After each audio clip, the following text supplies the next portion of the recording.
History is not always written with the blood of martyrs on the battlefield. Sometimes its darkest chapters are written with black ink, quietly spilled onto official papers. Europe, summer 1939. An entire continent holds its breath. In Berlin, unstoppable expansionist ambitions and crowds cheering for an insatiable war machine. Meanwhile, in the West, anxious politicians watch the scene in fear, trying to avoid an imminent inferno. And in the East, in Red Square, a majestic display of military might waiting for its moment. For years, propaganda deluded the world with absolute ideological enmity between Nazism and communism. But behind closed doors, supreme interests transcend all principles. Hitler made his plan to invade Poland and desperately needed to secure his eastern front. From his window in the Kremlin, Stalin watched for the opportune moment to impose his terms. The Soviets had not forgotten their marginalization at the Munich Agreement, and the time for retaliation had come. In August, teletype machines began printing urgent, secret messages between the two capitals. Soon, a German plane cut its way through the thick clouds, heading east, allowing the German foreign minister, Ribbentrop, to set foot in Moscow on a visit that changed the course of history. Behind the impenetrable red walls of the Kremlin, and as darkness fell, the doors opened to begin one of the most dangerous negotiations of the 20th century. Bitter enemies sat face to face in an atmosphere charged with anticipation and caution, under the watchful eyes of the Soviet High Command, observing every detail from the shadows. The tension was palpable, for the discussion was not about making peace, but about a secret additional clause decisively placed on the negotiating table. The map of Eastern Europe was spread before them, becoming the stage for a grand bargain. With a cold finger, a line was drawn, splitting the nation of Poland in half, while the Baltic states and Finland were placed at the mercy of Soviet influence.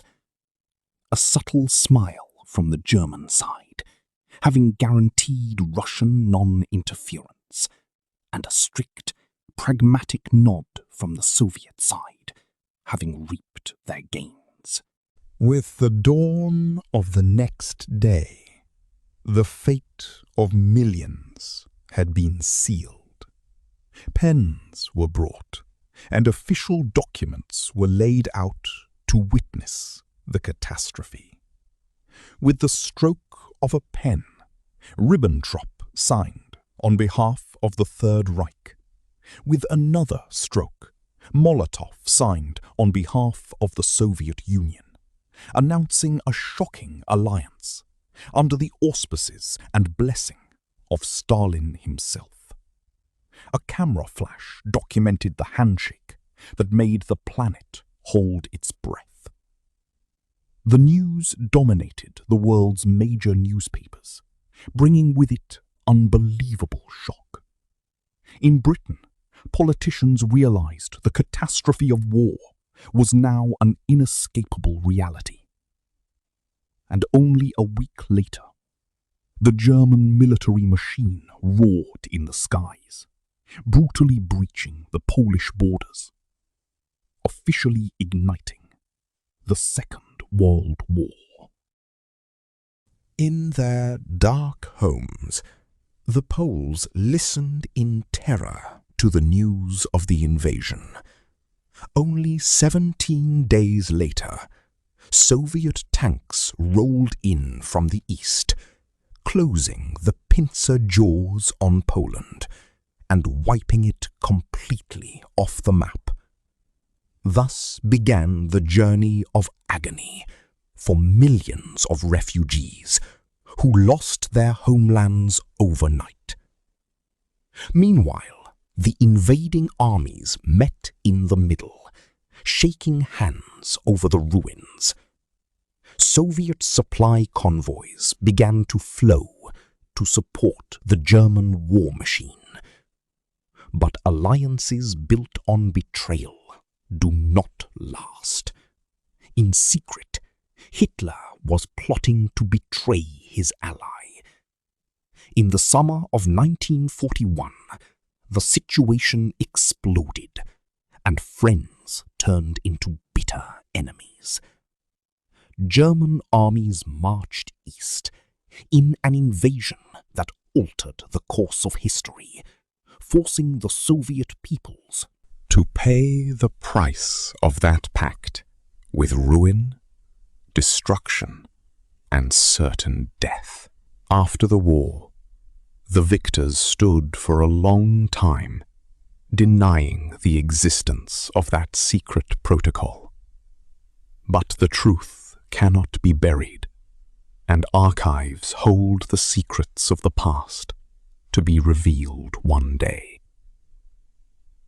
The documents appeared clearly, exposing how they divided the world on a dark night.